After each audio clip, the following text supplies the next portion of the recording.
everybody, and welcome back to another episode of Motivate with Coach Camp. I, of course, am your host, Coach Camp, and I am down here in these brand new, spectacular, fantastic studios of SRP with Mr. Derek Michaud. Oh, baby, baby. Look, let me just set the tone for you guys. I want to set the table so when you guys come into this, you understand and know what we're about to go into. You know that this platform is all about positivity, and positivity comes in a lot of shapes and sizes. And sometimes you've actually got to have somebody that's still in the grind. So I had people that have been successful. I had people that have fallen down many times over and they're still trying to figure their way out. This individual here is an absolute joy. Him and his wife, Mr. Matthew, and I'm going to read this straight off, Spellicy, and his wife, Monica. They are fantastic individuals. I'm just going to give you a little bit of a background. They reached out to me a while back, not a year, but maybe close to a year. Yeah. And my guy was having some difficulties in his life, and some of that's not changed. He's still struggling on things. But you know what he did? He started to take a positive step forward, and he hasn't stopped. And I've watched these two grow and grow and grow, and their story of struggle, while in the midst of that, in the midst of the storm, wanting to be that beacon light, they have not given up on that. Their positive energy is phenomenal. They have reached so many different people now, even though they are still going through some stuff. So I know you guys are going to absolutely love them. They are here with me. You guys are hailing from, is this right, Camden, New York? Close enough. We're right outside Camden, but yes. Right outside Camden. Outstanding. So you guys are up in New York, and we've become brothers and a sister. We really have. And we've never met each other. Right. Yeah. Not in person. No. Unfortunately. I know. That's okay, man. Look, we're a few miles apart, it turns out. But what I've been able to witness is two individuals take the bull by the horns, proverbially, move forward, not give up on life, not give up on being positive for others and helping other people reach their potential. And I wanted to take a second to bring you on my show because you guys started the podcast. Y'all have a podcast up in New York. We're going to hit on that. And you've been making some big waves up there, and I love it. And I'm like, look, it's time to highlight Matthew and Monica. So I wanted to bring you guys into the Motivate with Coach Camp podcast and just share a little bit about who you are and how people could follow you, because I always say this: motivate with Coach Camp. The with is so important because I need other people to help me along the way. So Matt, let's start with you, brother. Where'd you grow up? Where are you from? Well, grew up in Camden, New York, and born and raised, and never really traveled much. So I've pretty much remained here most of my life, other than the military. But so all New York. Is it cold up there? Right now, today, yeah. Not as cold as it should be. It's generally colder, but we don't really have snow right now. It's kind of a new thing over the past couple of years, though. Yeah. A little bit of warming. And so, Monica, where are you from? I'm originally from Hamilton, New York. So where are these things in relation to the state? Because, everybody associates Manhattan. So where would that be in the whole state?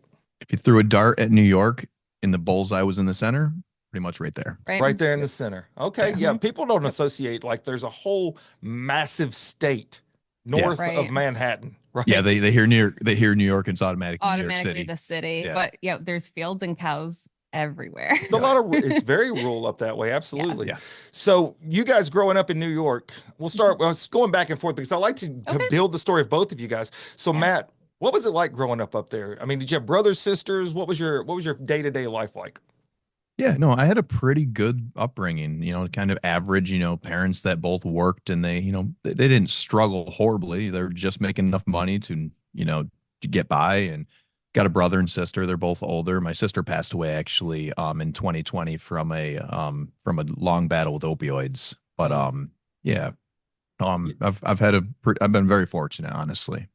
So and I didn't realize that part of it. And we've had a lot of people that's come on the show, and they have family members or themselves have dealt with addiction and seen that kind of thing. And it affects families from all walks of life. There's nobody that's immune to it.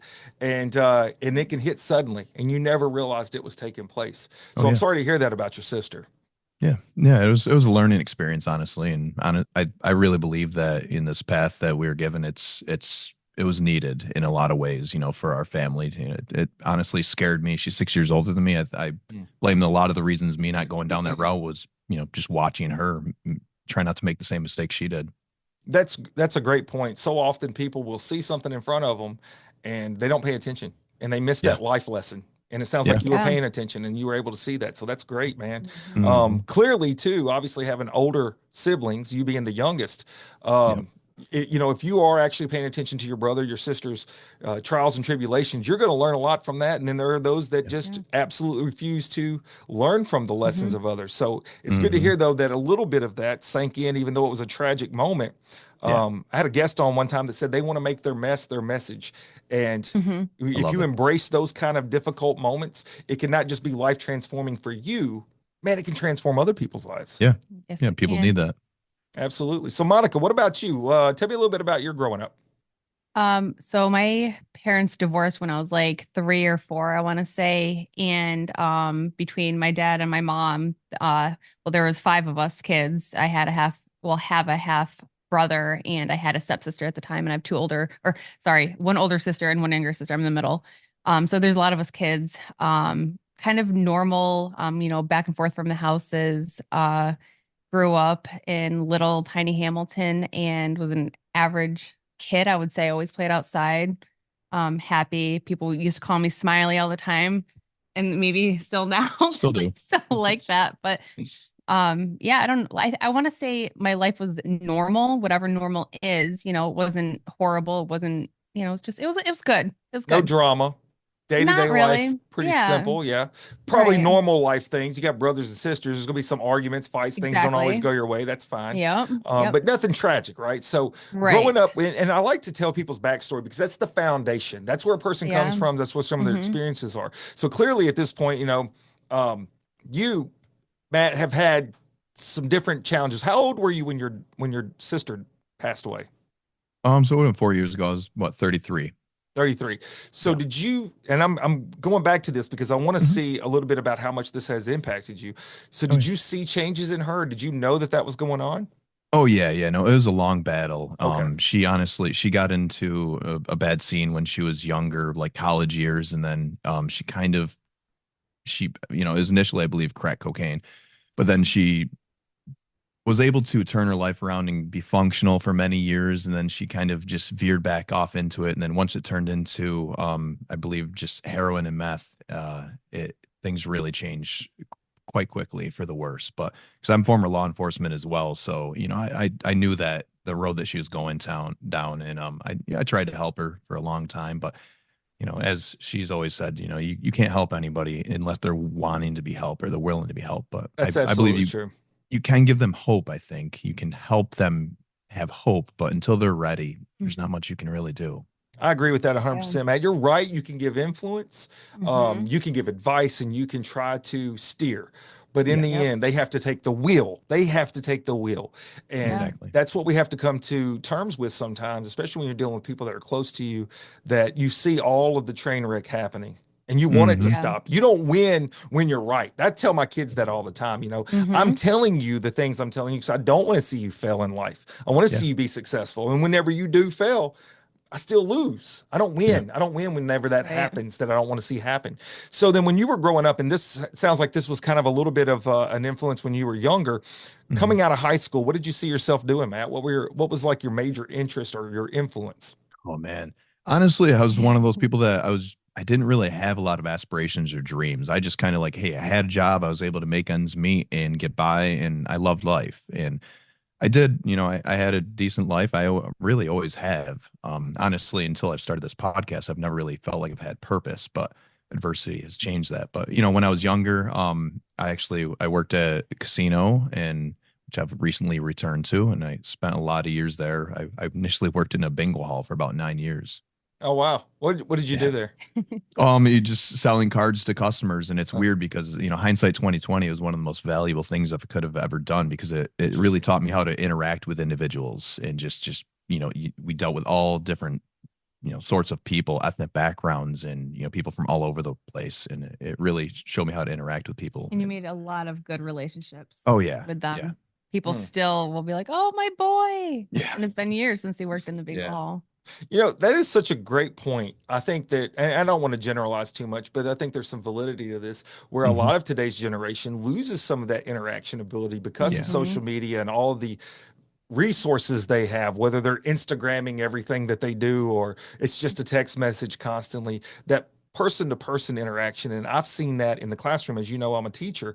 And so teaching at college, you know, some are extroverts and it's an easy transition, but then there are a lot, they really don't know how to do that communication part of things. And that's so important, of course, in EMS, but in what you were doing, I mean, you were Yeah. networking, and I think in a lot of ways you're right. That was building Yeah. life skills Yes. that you use every day now that you probably didn't even think about back in the day. Yeah. Yep.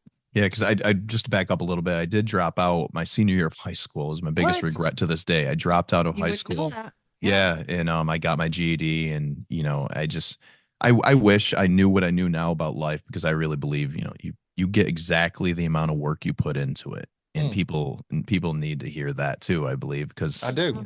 if when I was 17, 18, I was a very different person than I am now, which Yeah. is, Oh, I'm well, okay I hope though. we all are as you grow. Yeah. You should. Yeah. You should evolve to, a better person if you're paying attention Yeah. along the way. You're absolutely right. Yeah. And you do get the energy returned to you that you give out a lot of times. So you're right Yeah. about that. It's interesting. So what made you drop out? I'm just curious. Laziness. Okay, that's a fair I answer. honestly, I was, I've always been a big video game guy, and I was playing video games. That's all I cared about. Cared about games and having fun. And, I think that this day and age, it's very relatable, because there's probably so many kids out there that Dude, they just can want make to play millions games. of dollars a year streaming on their Twitcher thing or whatever. I Playing don't even know. video games. Yeah, I mean, it's Yeah. Yep. incredible. It's Yeah. there was a time when my parents and others would, they would berate you about, like, you're not going to get a job playing those Yeah. games, boy. And it's like, well, actually, they Well, make a lot of money now. yeah. So, Yeah. but that wasn't, Yeah. I didn't make that kind of money then doing that either. So, Yeah. so then that's interesting. I think that the dichotomy here that we're going to flip back to is the fact that you dropped out a year early. I went through 2 senior years. I'm just throwing that in there. So it's like the weirdness of stuff. I had a senior year and I'm like, I'm coming back again. Yeah. And I actually made a decision to come back, but there's a whole long story there. I won't bore you with that, but I went back for a second senior year on purpose. Monica, so what about you? What was it that drew you as you got out of high school? What were you thinking about? I actually went to college for 1 year at Johnson & Wales University in Rhode Island, Providence. And coming from Hamilton, that's a wicked small town, to a city. And it's not like a huge city, but it was a city. It was a huge change for me, but it was really fun, maybe too much fun. I went for advertising and marketing because I wanted to do like the art aspect of advertising, like pull people in, get their attention, I thought that was really interesting. And then after that was when my part of my life went downhill. So that's a whole different chunk, I guess you could say. Yeah. And how old were you at that time? 19. So young. Yeah. So is it too much to go into? Because I'm curious as to how a 19-year-old takes a nosedive. You can ask me anything. All right. So anything. what was it that disrupted the path that you thought you were going to be on? A ex-boyfriend of mine, which is my girl's father. Okay. So, yep. So he's from Kentucky and New York. His family lived in both places. And when he came to New York, he was just the man. He had the money, the nice clothes, the new cars, the cell phones. So of course, everyone was like, this guy's awesome. And it's very strange. So I knew him years ago when I was like 10, because he lived with his grandparents in New York. So I knew him and his sister, and that's how I first knew him. So when he would come back, we got together. I kind of played hard to get at first, I guess, because I was like, nah, this is like, he was a player, whatever. Didn't want to deal with it. And I was like, all right, give him a chance. And if I can even just say red flags at first, hello, if you knew then what you knew now, life would be different. I think that's everybody. Those it hindsight's really is. always literally 2020. It's cliche, but it's real. It's so true, 100%. And my life, like with that, is like by a book. Like it's almost like you couldn't make it up. But I had 7 years of just craziness with that person, and I don't want anyone to ever feel bad for me, because I didn't have to put myself in that position. So it's not like, oh, poor Monica. Like, I'm so much better now with going through the adversity than, like, it's almost like, thank you for putting me through it, even though it was the worst times of my entire life that I don't wish upon anybody. I'm like thankful for it at the same time, which is that makes weird. perfect sense to me, actually. No, it Yeah. makes perfect sense. In fact, I'm Yeah. going to tie a little bit of that together because Okay. just so my listeners know and my viewers all around the world, um, I know a little bit to sometimes a lot about my guest, but I don't ask all the questions because I want to learn as we're learning together. And so I didn't know any of this stuff about you, Monica. Hmm. Yeah. And Most people don't. and I understandable. It's not something you're going to put on a you're going to sit there and broadcast it, go up and Right. say, hey, look, we're going to do some commercials today, guys. I'm going to talk about all these bad choices I made at one Yeah. point. People don't do Yeah. that, right? Right. So, but these 7 years, and I think this is Yeah. important. So Yep. you have 7 years of a tumultuous relationship, and whether it's physical or mental or anything, it doesn't matter. A person's going Hmm. through a struggle right there, Yep. and relationships obviously can be extremely toxic. Not to even Mm. lambast anybody, we all go through these moments in life. If you choose to care about another individual, you're putting yourself in a vulnerable position. That's just the way Yeah. it works. And sometimes it doesn't work out. And so these things that happen to you, and I think this Mhm. is the part that I want to tie into other people seeing the whole story. Because when we get to Yep. the other part of this, Matt, it actually ties in perfect to some of the stuff I know about what you've been through. Yeah. Um, Monica going through these moments, it gives you not just sympathy, but it gives you empathy Yeah. for other people that have had those same struggles. It gives you Hmm. some better understanding, some depth to a problem that you would have never had otherwise, right? Hmm. Right. You can understand Hmm. a person telling you a problem, but you don't always understand really what they're going through. And Yeah. Right. now you have some tools that you were being given that you had no idea you were being given. But Right. what you just said is the reason why it's a tool, and that is you're thankful for them. Do Right. you realize people all the Yeah. time go through tough times, but they're usually feeling like a victim? And when you allow that to Yeah. Yes. take place and stay there, it's okay in the Yeah. moment, but if you Right. stay there, it never changes. It Yeah. never gets Yep. better. In Hmm. fact, it only gets worse. So Yeah. that's not what you've done. You've taken those moments and you're using them. So now Mhm. transitioning back to you, Matt. Do y'all mind if I do this? This is the coach camp thing I do.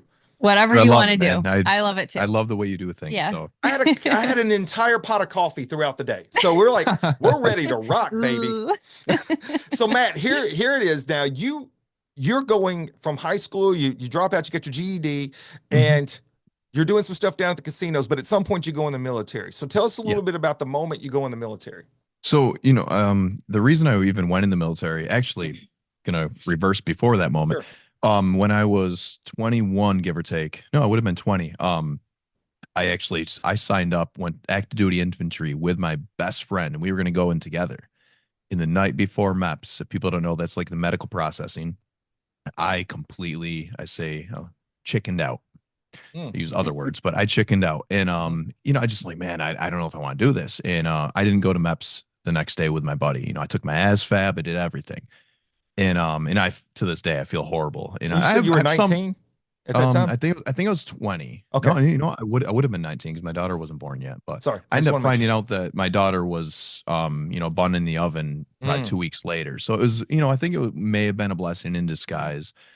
But so I hang around the area and I work in a bingo hall, just enjoying life. And then I ended up going through a divorce with 3 kids. And I had this logic. I was like, you know what? I've always wanted to go in the military. I didn't want to destroy my family, but now my family's kind of destroyed. So, why not? And if when I say I put no thought into it, I put no thought into it like most things I've done in my life. I just kind of shoot from the hip and I go with it. And I mhm, drove by the recruiter's office. I tried to go active duty. The recruiter lied to me and told me that I had too many dependents. He didn't want to do the mm. paperwork.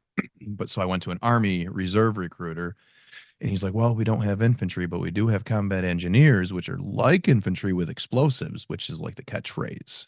Anybody that's ever talked to a recruiter that's in the They can reserve paint a recruiter. really pretty picture, can't they? Oh yeah. Oh yeah. So, I ended up joining and at that point in time, I was dating somebody and it was interesting being 27 going in because you're a lot older. Hmm. Most people are 18, 19, 20, and I was the old guy and I already started to get gray hair. So I was the old guy in basic training for the most part, but no regrets. So I had a great experience. Even the bad experiences in the military, I wouldn't change it for the world. Like I loved my experience. I, Hmm. I just did 8 years, but You did 8 years. So just to fill in some gap there. So at Mhm. 19, Mhm. did you get married at 19, 20 years old? Oh yeah, 20. Yeah. 20, and Yep. you had a kid. Yeah. I had a kid and then two more shortly after that. And then so like they were in short concession Yeah. and then you get divorced at 27. Yep. And so that was Yep. a 7 year difficult relationship. It was high school sweethearts. We were together since I was 14. And then, things happened and, and to this day, it wasn't necessarily a bad experience or Mhm. anything. It wasn't a bad relationship, but it just, things didn't work out. And I think, we were children when we met. We never, I guess, yeah. No judgment there. I was just Yeah. making a correlation between Mhm. Monica's 7 years and your 7 years. And it Uh, sounds like Right. 7 years of Right. tribulation to me. And I've read the now you Bible. mention So, it. I'm just putting stuff Fair point. together, Yeah. and I'm not even great at math. So I don't use Common Core or nothing. Yeah. This is normal numbers coming into me Yeah. right now. So, Hmm. so then you go through some ups and downs, I would imagine, and no judgment on Mhm. that, by the way, just Yeah. to let you Hmm. know, I Yeah. got married at 21 and I got divorced at 28.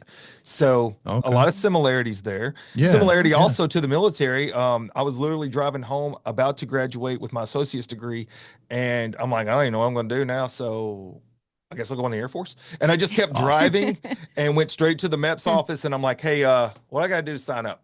And that was it. And then I no thought to it, same as you. We're a Love lot the it. same, Matt. I don't know if you Yeah. Yeah. realize This is this, getting man. That's scary It already. is a but little love weird, it. man. This is getting crazy. And so you get through this marriage and you're like at 27, which that is different because I went in at 21, and you're like, I'm going to military. That's a big life Oh yeah. transition. Mhm. Yeah. Huge. And so when you go into the military, where do they send you to? Besides I went basic. to Fort Leonard Wood. Well, oh yeah, I went to Fort Leonard Wood. Well, I was just in the reserves. I wasn't active duty. So when I Okay. came back home when I was done, then we were stationed out of Oswego at a 444 Okay. And so what kind of what job was it you were doing? combat engineering. So what can you explain some of that? Because I don't know what that means. Yeah, well, my unit specifically, they say it's, oh yeah, you're infantry, you're running and gunning with explosives. Not quite. I mean, Yeah. there is that, but we were counter mobility, so we limited enemy movements by emplacing obstacles, which means, like when I went to some desert training, we connect one mountain to another mountain with triple strand C wire, which is Constantine wire, razor wire. Yeah, the work that nobody wants to do. Sounds Right, fun. right. Yeah, I Yeah. was just curious because I went in, I was a satellite operator, then I was a database analyst. Both of those things sound interesting. Neither were Hmm. interesting. And to put it simply, as a database analyst, I just kept up with statistics on an airplane. Yeah. Very boring. It was very boring. Yeah. So I only did my 4 years and then I got out. So how long are you in the Okay. military for? 8 years. So you did 8 years reserves. Yep. And at what point do you and Monica meet up? Actually, yep, 2016. 2016. Yeah. So, it was like my first year I was in the reserves or so, and I was actually at Fort Drum, New York, and we met on Tinder. We And did. yeah, Did you Yeah. really? So yeah, internet yeah, love does exist. It does. does actually. Who Yeah, knew? Who I knew? know. Yeah, yeah, so that's interesting. Mine's more So cliche. funny. I met my wife in an ER because I was a paramedic. She was a nurse. I mean, Oh. it's the normal Oh, oh, match. okay. cute. It's That's the cool. Yeah. normal American match. It's like, oh, that's boring. Nothing new there. So yeah, Hallmark that was, movie. yes, exactly. So you guys, y'all meet up and Mhm. what's that moment like? Y'all start to explain each other's life in the background, and do you see similarities of struggle and survival between the two of you? I would say struggle and survival between his experiences and mine, not even really Not in close at comparison to all, hers. right? Like, At yeah, all. she'd been through a lot more than I have at this point. Yeah, Yeah. like a lot. Um, and I was really open. Yeah. I think I just wanted to throw it out there because I had two kids. If someone couldn't deal with it, then bye. Oh You yeah. know, It, Yeah. it I was just it was like 6 months into our relationship. I'm like, where is it? I'm like, she's 30. Think were you 31, 32 when we met? I don't remember now. And I'm just like, she's too gorgeous. She's single. I'm like, where's the crazy? It's coming out It's like eventually. something don't match, right? Yeah. Oh yeah. And like 8 years later, I'm still chicken. waiting for it because It's she so is. funny because that is true. If something's too good to be true, usually it is. So you start questioning and you're like, all right, Yeah. what am I missing? What am I missing? It Yeah. doesn't matter what it Yeah. is, right? If it's a deal on a Hmm. car, you're like, all right, there's something going to be Right. wrong with this engine. I don't know what it is yet. Yeah. But Right. so you guys get together and then you share some of your intimate background moments. And so this is where I'm building the story to is that, both of you have similar stories in the sense that you've been through some difficult moments, Mhm. family, real life moments, and yet Yeah. instead of allowing that to define you, you allowed that to build you. And Yeah. so often people will let those bad moments tear them down and they will Yeah. get soured to life and they will start to even feel defeated before anything takes place. So they don't see a better path forward. Okay. Oh yeah. Mhm. And so in 2016, you guys started dating. How long is it before you guys actually get married? 2021. Yeah. So Yep, not too 5 years. long ago. But we were very, very serious very quickly. Like, Yeah. it turned out I was living in my parents' basement, and I did not, of course, not want to tell her that. But I remember I threw everything on the table. I'm like, yeah, I live in my parents' basement. I got 3 kids, and she's like, oh my gosh, I live in my parents' basement too. Yep. Are you serious? And It's I've like got a 2 Step kids. Brothers Losers moment. together. Yeah, yeah. Did we just become best friends? That's So funny. But yeah, it was pretty cool though. We very quickly connected, and Yep. I started driving down often to stay with her, and It's like an hour drive almost, especially in the winter. It's an hour guaranteed. yeah, Yeah.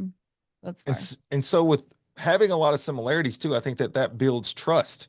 A Mhm. person yeah, can sometimes often question another individual's sincerity or whatever, but when you Mhm. have things in common or you see that the other person is understanding where you're coming from, that builds a hmm relationship in itself. All of oh this yeah, is important for the story because in the end, I do know some of where we're about to get to with you, Matt, Mhm. and I know what you've been through. Now, I didn't know anything about some of Monica's background Mhm. necessarily, other than watching you guys on your podcast, not yeah, seeing really where you've come from and how you've gotten to where you are today.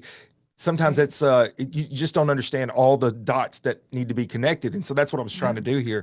And so for you, Matt, um, you get into a tough spot because you get your 3 kids, yeah. and you've been in the military. You get out, you find another relationship, and you're going down the dating road, and you're getting married, and you start hitting some rough paths with your Mhm. kids. And if you want to talk a little bit about that or walk me better into it, because I don't know all the history, Yeah, tell a little bit about that story. yeah. About 2 years ago, we ran into and it's hard because I can't be too specific, but Sure.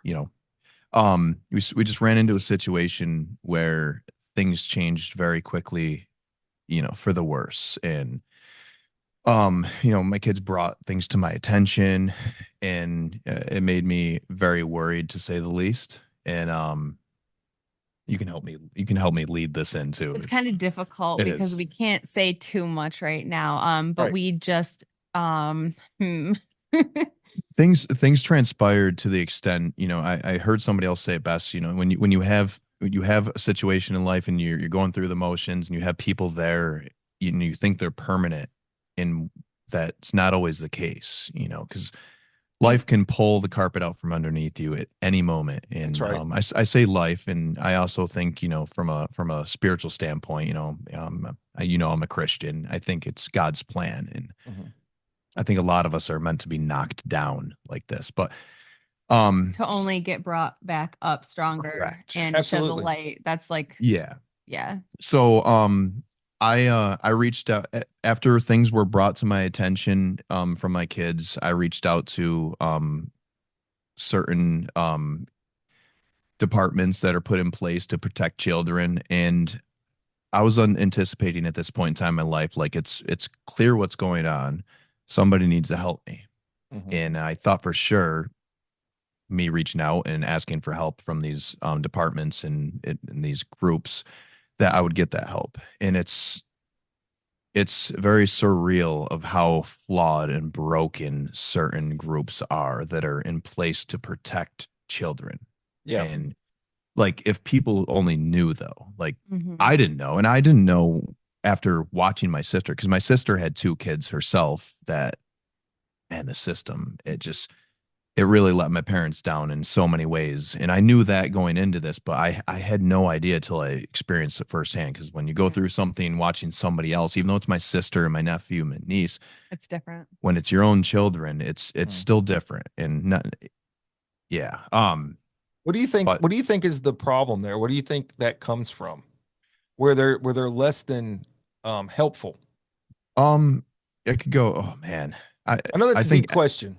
I think the root of all evil is money. Yeah. And Okay. these institutions, they're underfunded, they're understaffed, but I feel like it's also working as intended, because if you get all these people, let's look at the narcotic situation in this country right now, and it's not getting any better.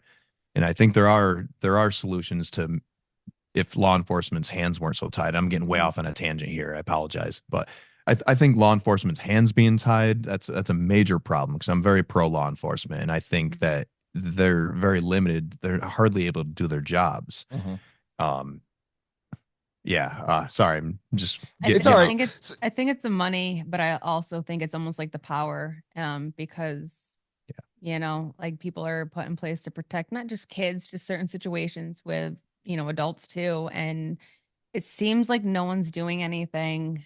Like, are they? Because there's been zero outcome with so many things, not just protecting kids, just with like the drug epidemic. Like mhm. the resources are, I mean, out there, but there's not enough awareness out there. And I feel like that's part of the problem. Yeah. Sure. I bring it up because I was wanting to get your take on your experience. One thing that we could all agree on is one person's experience does not mean that's everybody's experience, right? So, Yeah. and across the nation, there are different rules, regulations, different things that are in place where one person in one part of the country may say, hey, look, all these things are great. We never have any problems. And that may be true. But then you go to another spot and it's completely Right. different. It's a completely different universe. But Yeah. here's where I think the benefit of myself, and you're going to have this if you haven't yet, but I'm sure you have, the more that you connect with people all across the country, and then even further than that, going around the world, speaking to people in different countries, Hmm. there's some things that are common threads. There are some common threads. One of the common Yeah. threads, of course, is money. I think that's the number Right. one thing. They say the money is the root of all evil. I think there's a lot of truth to that. When you Mhm. see a lot of corruption, tie it back to money a lot of times. The Yep. other Oh yeah. part of this too is a lack of empathy. People in certain areas of society, depending on where you're at, if you see so much of something, you become numb to that. And Yeah. Yes. so then you're not as proactive. You're not going to be Hmm. as engaged. And I can say that with exact certainty, being a firefighter paramedic from the city of Memphis, Tennessee, which is usually in the top three most dangerous cities in America for a reason, because we see so much depravity. It's easy to see the doctors, the nurses, the paramedics, the police officers become so jaded to the day-to-day ongoings where something that would happen in Memphis that would be appalling and big news story in small town USA just goes completely unnoticed. And Yeah. so that's why I was asking, because the bottom line is this: depending on where you live and what you're going through and what the needs are, and what you just said, that you weren't really aware of how much the system fails people, is because you didn't Hmm. need the system in that way at that time. And so you don't Yeah. see Hmm. that stuff. And it's not brought to light. And so for Yeah. Right. you, and being vague about this, because I know we don't want to get into specifics, going through some struggles with your children in particular, and being a separated father, and I don't know this to be true, but I have experienced this. I don't know this to be true for you. Hmm. Sometimes guys have less of a voice when it comes to their kids in the system. They will Hmm. believe a mom over the dad a lot of times. I'm not making any accusations to what you've been through. Yeah. This is my own personal experiences of seeing stuff, Hmm. not with me either, but with people that I've worked with. And Oh so yeah. the thing to that is that whenever you are going through something like this and you can't seem to have a voice and people can't seem to hear what you're saying, it becomes extremely frustrating, almost to the point that you feel helpless. So, Oh how yeah. did you get through some of those times? Because I know you experienced some of that because you shared that with me. There we No, go. she is the reason. Yeah, from a faith standpoint, I gotta start off with that. Like I Sure. believe God has blessed me with this person because she talks about her hard times she overcame, and she's also major point. She's been clean for 15 years because her story is astronomical. It's crazy, and she's the strongest person I've ever known. And going through, specifically last year, I'll start it off where I thought things were the worst they could possibly be, and I thought I was broken. You know, Mhm. towards the beginning of my experience, I had no idea what I was what I was going to see happen to people that I love and care about. And I think it was September of last year was what I would say I thought was rock bottom as far as I was very worried about myself, and I've never been worried about myself, my own mental state. I wasn't suicidal. I've never been suicidal, but I was very concerned. And I'll never forget. There was one night we're laying in bed. She's like, I'm really worried about so and so, but I'm more worried about you at this point. Because there's a lot of emotions. I'm a crier. I'm fine with that. I'm That's very me in too, tune with my man. emotions. Yeah. People tell you I cry on my show all the time. It's fine. Aw. Oh yeah. You know, I'll never forget this day. It's actually my first ever YouTube video that I never like shared or anything, and I still haven't. Maybe I should, but I talk about going into the VA and going into a walk-in mental health clinic. But I remember that day, I was just I was driving to Syracuse already, and I'm like, man, I should just check myself in and just talk to somebody. And I was listening to Christian motivational stuff on Spotify. I'm scrolling through, and I'm trying to find the right one while I'm driving. I'm crying, I'm a mess, and like I went to this appointment to get looked at.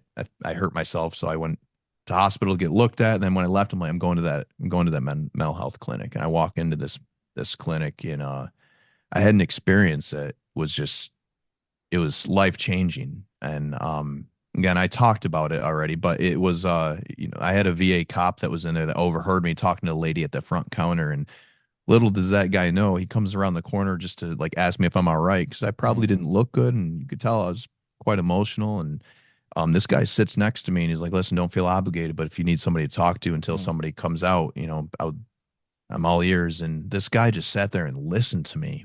And he listened to me so intently to the extent he was interrupting me and pausing me while I'm crying to him. I'm some stranger. And he did 3 tours in Afghanistan, I believe. And he listened so intently, and he was interrupting me to like make sure he's getting facts and just, just showing me he really cared. And it was such an experience, just that guy caring. And I kind of just cool note. I end up a few days later, I wrote a letter to the VA explaining the situation. I had his first name, and they ended up giving this guy an award as chief of police, nominated for something called the I Care Award. I don't really know what that award means or does, but it made me feel really Recognition good. is good sometimes because it Yeah. shows Yeah. that other people are paying attention. And you don't do something for recognition, but when it comes, you should appreciate it because it's also going to Yeah. inspire other people to be a Yes. part of that as well. Matt, you Yeah. shared something with me there that I connected with, and what I caught was, and correct me if I'm wrong, but what I caught was you were feeling vulnerable and you were feeling weak in a moment, but at the same time, you have this background of military. And then there's this part that is subconscious a lot of times where you feel shame and you feel like that you're weak to the point that you shouldn't be. So you don't want to ask for help. And so for you to be able to break through that, which is common, look, I'm going to tell you, being in the military, being on the fire department, PTSD is a real deal. People struggle with this, and I've had 5 friends commit suicide. It is something that's so real, and it's sometimes so hard for them to reach a hand out and say, "Hey, look, I need help," because they don't want to seem like that person. Yeah. There's a bravado there that shouldn't be. So for you to be able to do that, that to me is a sign of strength.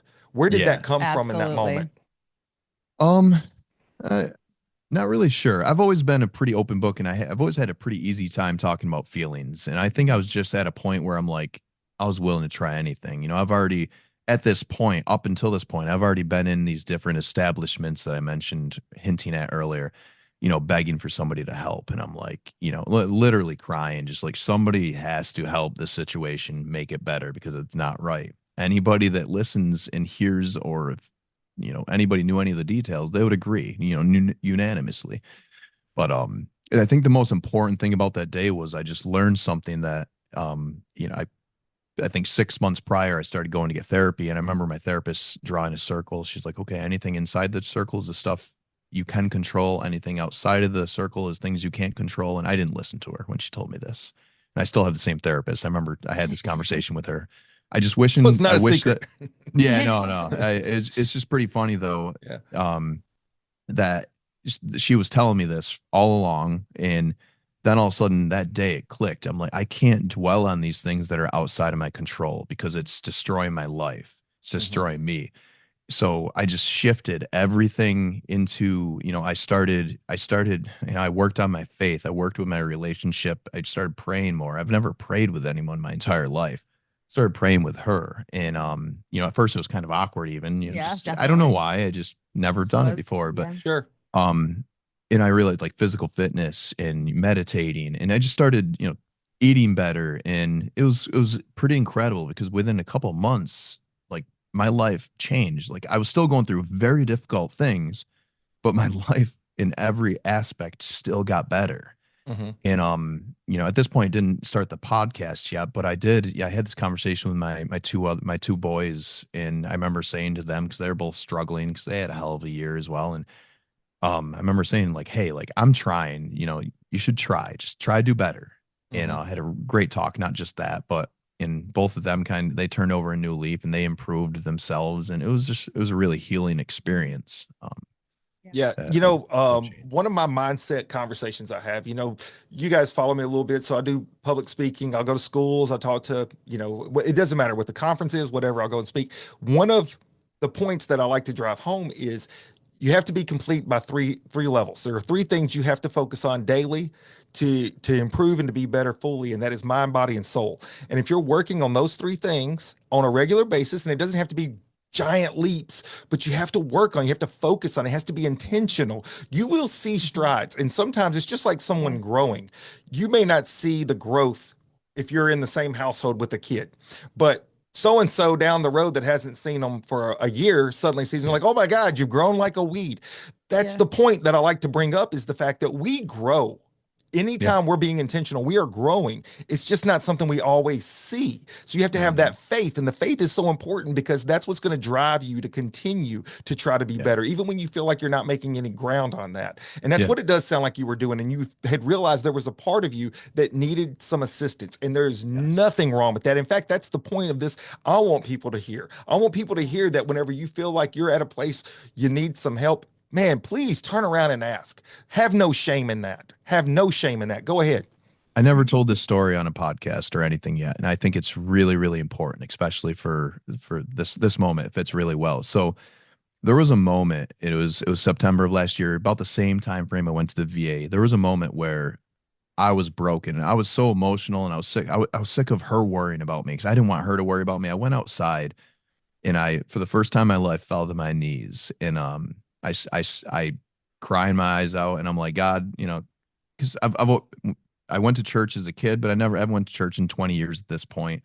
And I try to pray when I remember to and try to do the right thing, but I didn't pray enough to the point I felt like I was worthy of being like, God, help me. So I said, God, could you please just give me a sign? That's all I asked. Just let me know that things are going to be all right. And so I, fall to my knees outside, cry my eyes out. I asked God to, give me the sign. I go inside and my two stepdaughters are in there, and which I've never really talked to them about faith very much, and this is what 6, 7 years into being in their lives. And I'm like, hey, can you guys do me a favor? And you could clearly tell I'm not doing all right. And they're like, yeah, they're worried. And I'm like, can you pray for me tonight? And they're like, okay. And I'm like, I know it's weird, just if you can. And I asked my kids that, and I went to bed that night feeling like, death. And I woke up the next morning and it was sunny out and I felt 100% okay. Like it almost makes me emotional thinking about it because I remember it so strongly. And I was driving to work, and my best friend, who I've been best friends with for 36 years, the same friend that I was supposed to go in the army with, that I ditched him. Um, about a week prior, he talked a little bit about faith to me, and he never has before. Him and I never really went there in 36 years. Well, he did shortly before this experience where I asked them to pray for me. And I was driving to work and I went to text him like, hey man, I was gonna say something like, I had my kids pray for me last night. It worked, and I was texting and driving like I shouldn't be. And I look down, I start to text him about this, and I get cut off by this car on the highway. I have to hit my brakes. I look up, it's a white Mercedes, and I took a picture of this, and I could send it to you. You want to clip it into this video? Yeah. This white Mercedes cuts me off, and the license plate is "Be Saved." And I took Oh, wow. I took two Yeah. pictures, and I'm like, if there's not a sign from God, I looked up, it said there was 3.3 million unique identifying New York license plates, which seems low. I think there's probably more than that, but still the point. There's certain things that can happen in this Yeah. world. It's like, that's not coincidence. I No. don't care, and I'm Meant sure to there are be. people out there that would say it would be, but I don't know. If I'm literally asking God for a sign and then that happens, like what could be more straightforward than that? I But agree totally with Literally you. right in your face. 100%. I mean, look, there's a point where it's like, can I share a quick story?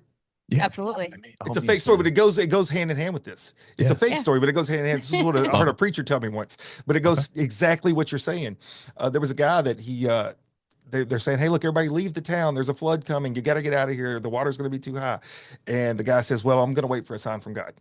And then a little time goes by, the water's rising, and they send a person on a boat and he's on the roof and he's like, hey, you got to get in the boat. Let's go. He goes, I'm going to stay here. I'm safe. I'm going to wait for a sign from God. And then a little while later, there's a guy on a helicopter flying over the top and they lower a ladder down and they say, hey, get on the helicopter. Let's go. He goes, I'm going to wait for a sign from God. I'm good. Y'all go ahead. The flood overtakes him and he dies. And he goes to heaven and he looks at heaven. He's like, God, I was waiting for your sign. He goes, I sent you 3 people. Yeah.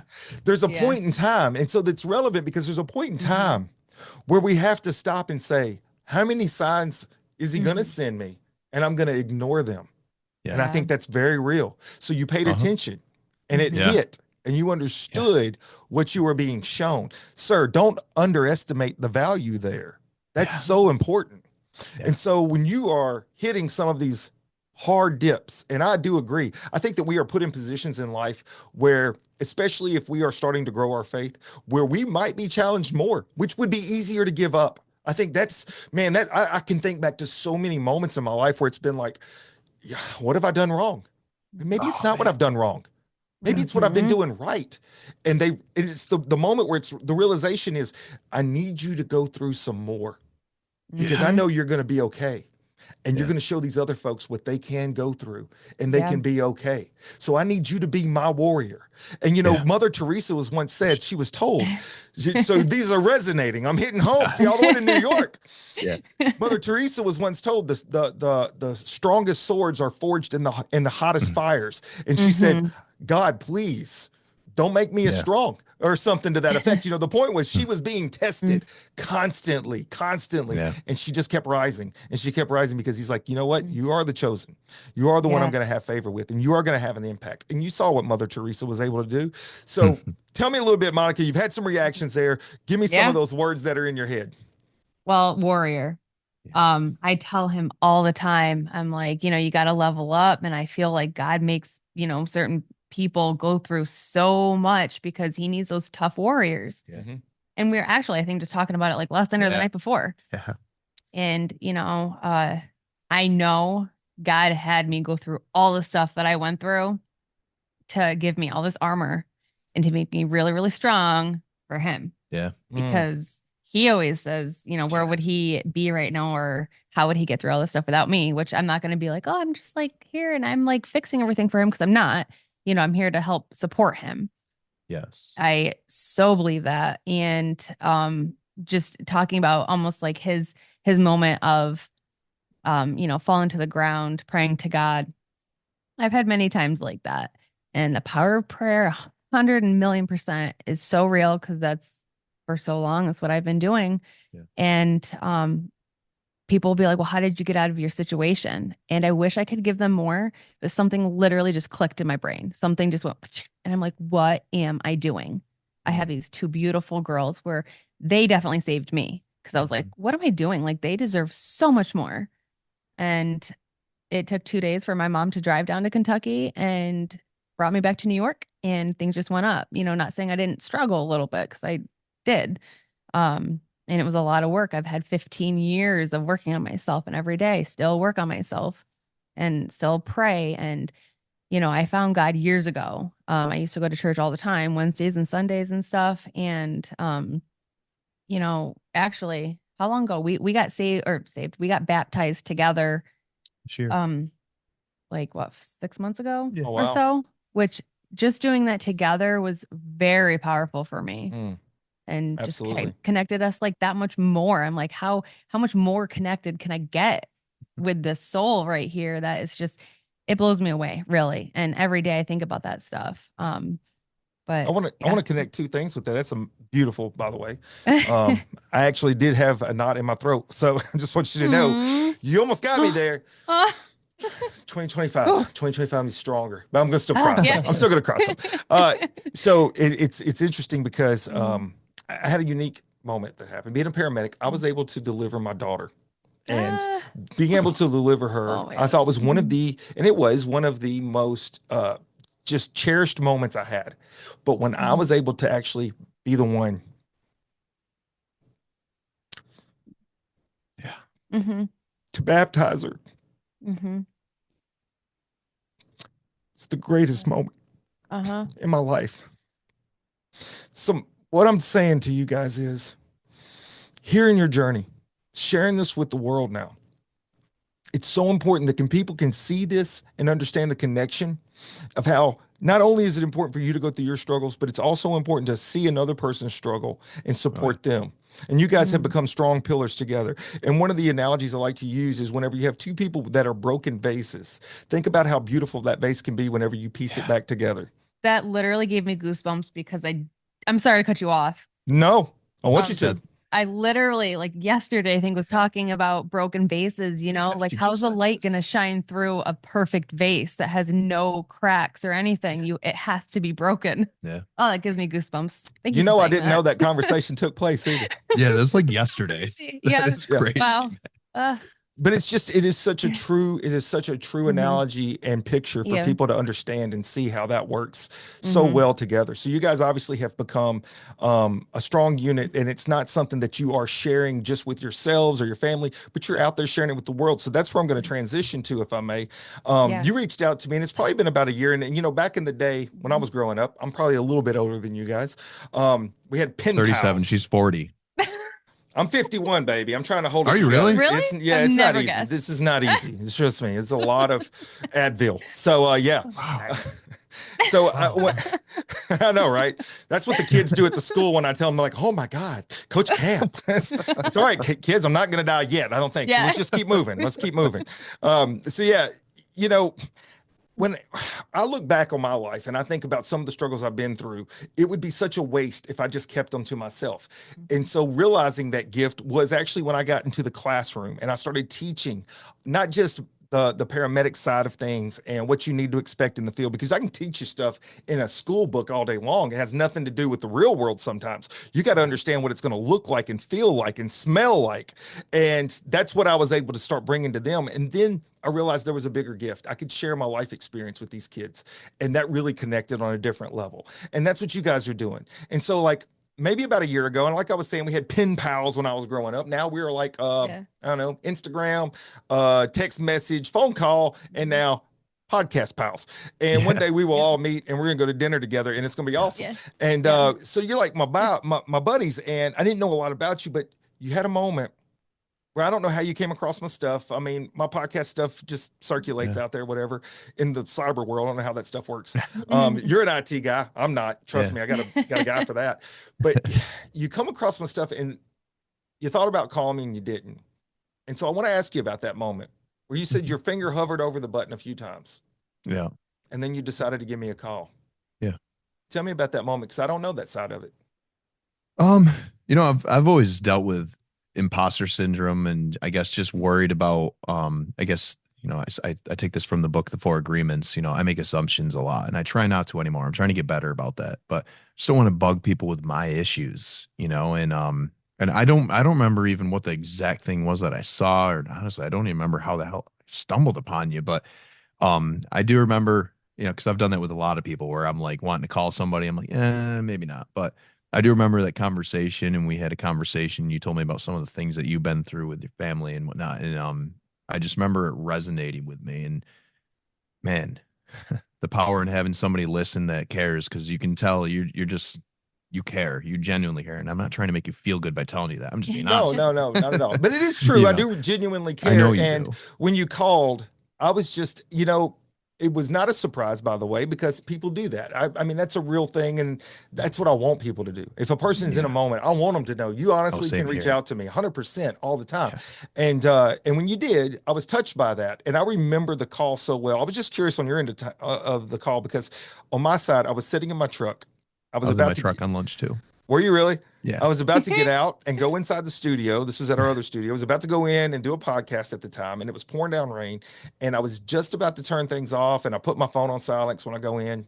You don't want that disruption happening. It has happened once. And the phone rang, and I'm like, I don't know this number, but I'll answer it. And it had a name to it. So usually my spam stuff that comes in is different. And it was your number. But I didn't realize that was your number, but you had been texting me. I think maybe you had texted me once before, messaged me on Facebook or something. And so you make the phone call, and because I had mentioned to you, I'd sent you my phone number and said, give me a call if you want to talk. And I didn't hear from you, so I didn't know. But then when you called, it's like it hit. It's like, oh yeah, I know. I think this is the guy I messaged. So anyways, after that call, I said a prayer for you, man. I wanted whatever that thing was that you were going through, I wanted it to come together. Yeah. I wanted you to be okay. Yeah. I didn't know this guy. You're in New York, and I'm like, God, please, whatever this guy's in right now, because it sounds like there is some hardships he's hitting. Yeah. I need that strength to go to him right here. And from that day forward, you continued to reach out to me. We continue to stay together in communication. And I've been able over the last year to watch you and Monica grow together as a couple. But then this is the part that I'm so proud of for you guys. I'm so happy for you guys. I've seen you take that and put it on a podcast, and you had reached out to me about podcasting and stuff. And you just take the step. And since then, you have connected with so many people and had so many amazing stories. I want you to share a little bit about that as we're getting close to the finish line. I want you guys to talk a little bit about the Matt and Monica podcast. Yeah. It started in November of last year. Not taking it seriously. Yeah, not taking it serious at all. I don't know. We just needed an outlet, I think. Yeah. To help people. Not really any major goal in the beginning. Yeah, we started with like a $40 camera on my laptop and barely a mic. And we just talked it was just her and I. We talked about our relationship, how I screwed up early on in the relationship, and how the power of forgiveness is so damn important. And our first guest, which I think that's kind of I like to think that's where it clicked. Our first guest, Sergeant Matt Kinney, who was my combat medic in my last unit. He was episode 2. He drove about an hour to be here, and without question, he has been that guy that I try to give him as much credit as I can, because there's been many times where I've been lost.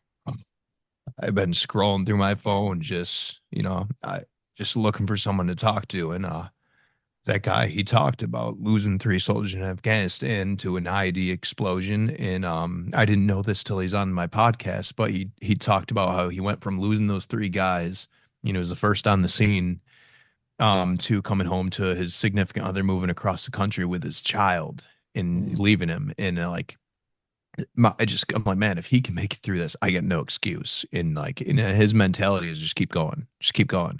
And that's my phrase now. I just say, keep going, because we're going on 2 years, man, of just, my storm hasn't ended. Actually, ironically, Chris, right before this call tonight, things are not good.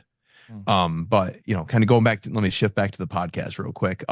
So episode 2, we have that incredible, this realization, and we keep doing our thing, just her and I. And we're just getting such good feedback from people where we're like, maybe we should take it seriously. And if we're, touching people and helping them change their lives with whatever they're going through, we're like, why would we stop? Yeah. We're not going to, And one of the things we were using was that I think I've told you about it, the Trip VR meditation. And, it's just guided breathwork meditation, which we really felt like it's benefited us. And I left a review, and we had the CEO of this company, she's Keanu Reeves' cousin. She's, one of the biggest players in the tech industry globally, just an incredible person. She lost her sister as well to narcotics, and we related to her so incredibly well. And the fact she was willing to talk to us, I'm like, we're nobody. And we were when she offered to join us. And so I think that was, for me, I was like, we need to take this serious. Who knows? And then I realized the power of just reaching out to people. And now it's like, but it's not just, people that are, big names and stuff. There's little people like me, like my friends have been on and telling their stories. My friend Alessandra. He may not know about this. So Alessandra, went to high school with her, middle school with her, known her, and one of my best friends.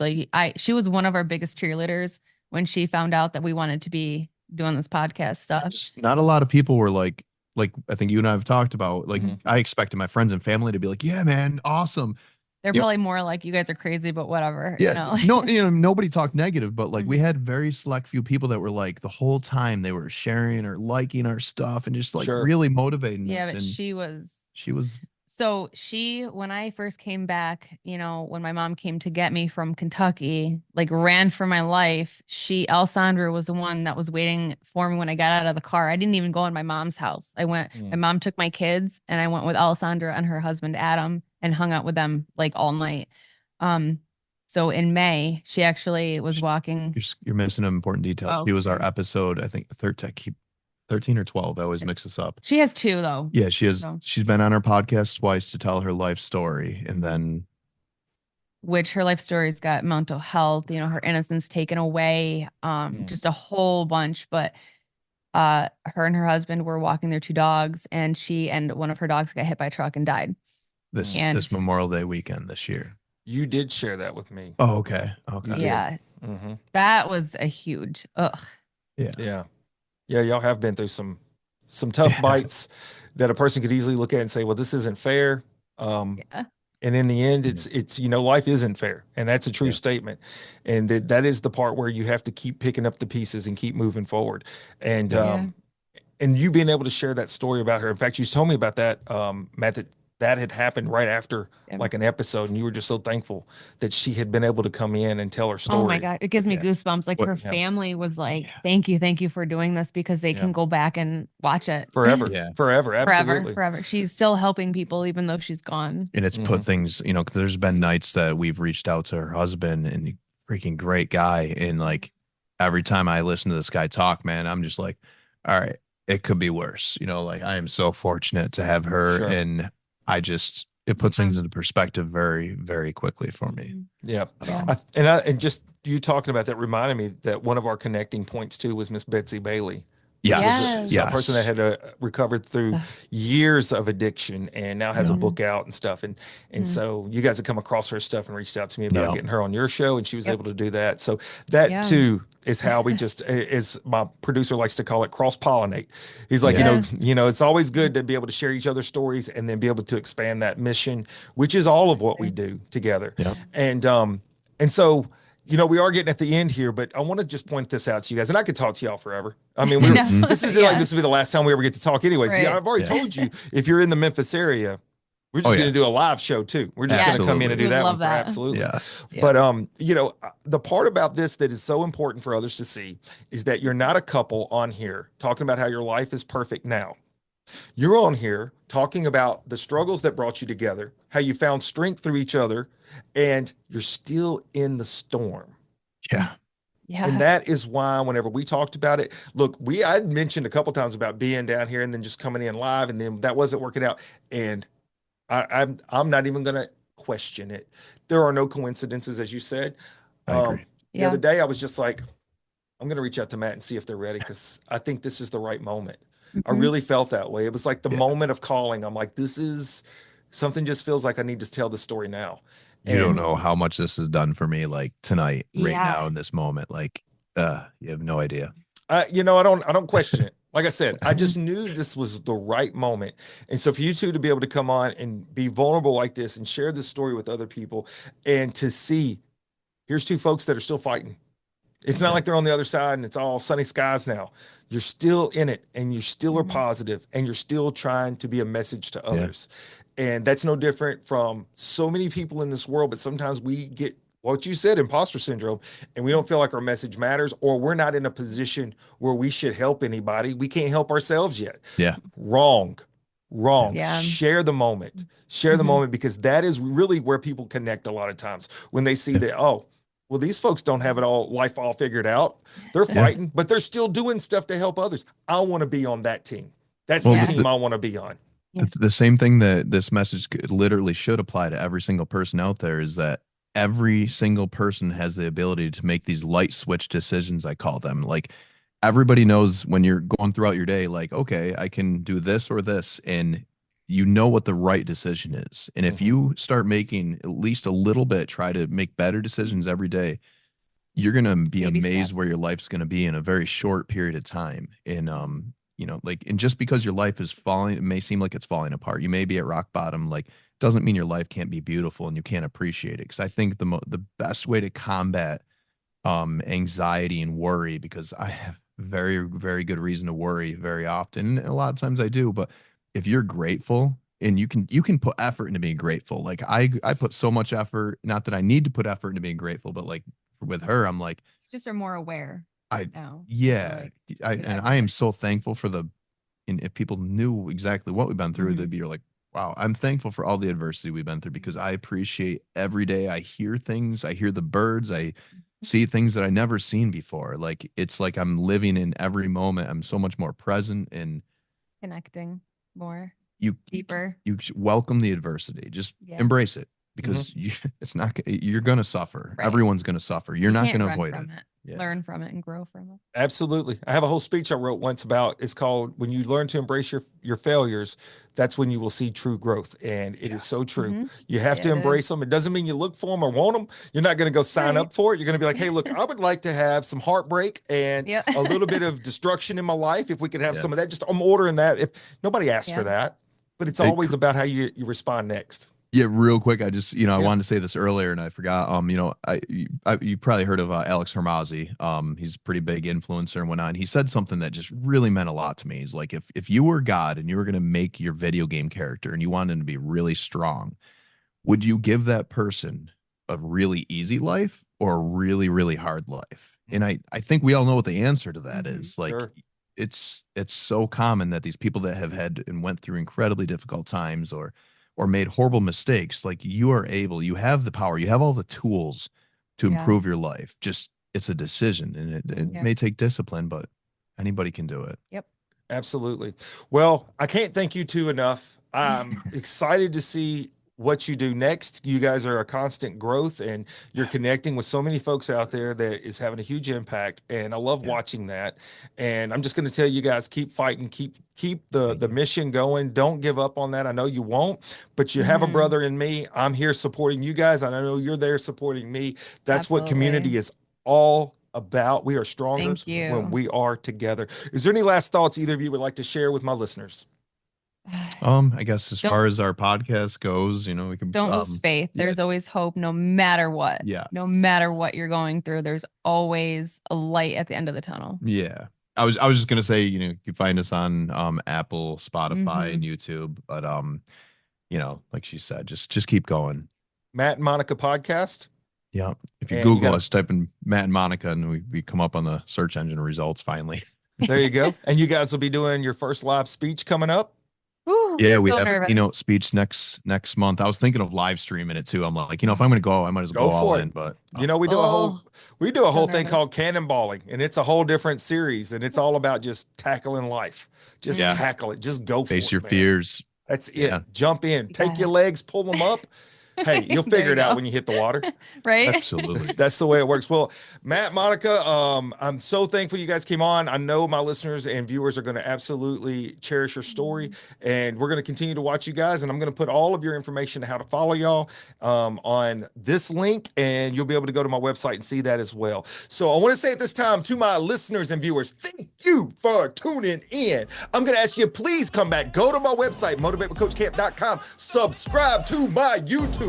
And until next time, Coach Camp out. I love the chase and the hunt, and I set the pace when I'm running. I always take what I want, and I always give it 100. Don't need a bank, no, I'm funded. Play the game like it's nothing. I'm always thankful for something. Don't take for granted, stay humble. Now wake up!